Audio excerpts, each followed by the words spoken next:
The presidency is the former mayor of New York City. He is also a former U.S. attorney for the Southern District of New York, the one and only Rudy Giuliani. How are you, Mr.?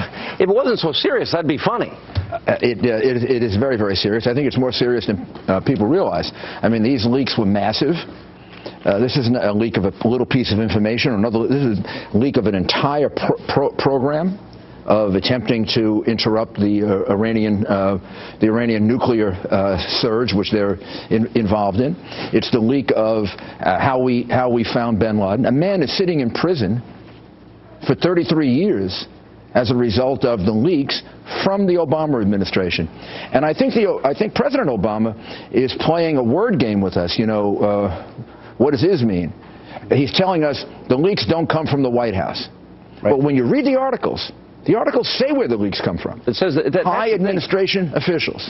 And by the way, in these high administration officials one of them, I think, talks about something like 22 high administration officials that spoke to the reporter.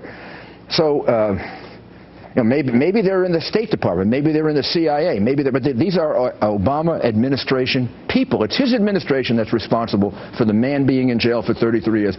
President Obama should be expressing a great deal of concern about that. President Obama should really feel terrible about it.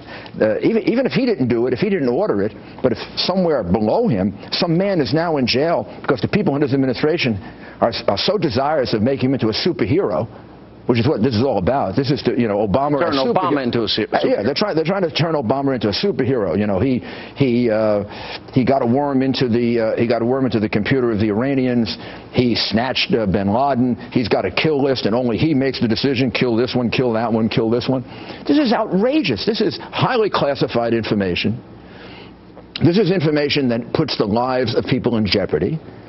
People are going to be killed as a result of this. One man's in jail already. Another man is in great jeopardy over this.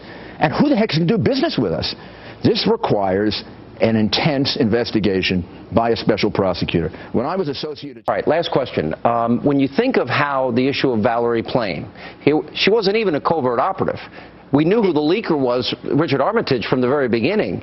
When you compare, for example, Joe Biden and Barack Obama, and the Democrats all wanted a special prosecutor appointed there, how much worse is this? How worse is this? The Valerie Plame case was like a traffic ticket in comparison to this. Yeah.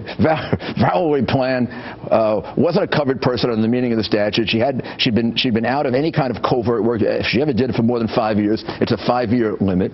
At the beginning of the investigation, they knew who the leaker was, Armitage, right? It wasn't Scooter Libby. It became a national scandal. The New York Times wrote 100 articles about it. And the reality is, if you ever need a demonstration of how unbelievably unfair the coverage is to a Republican as opposed to a Democrat, this is a great example of it.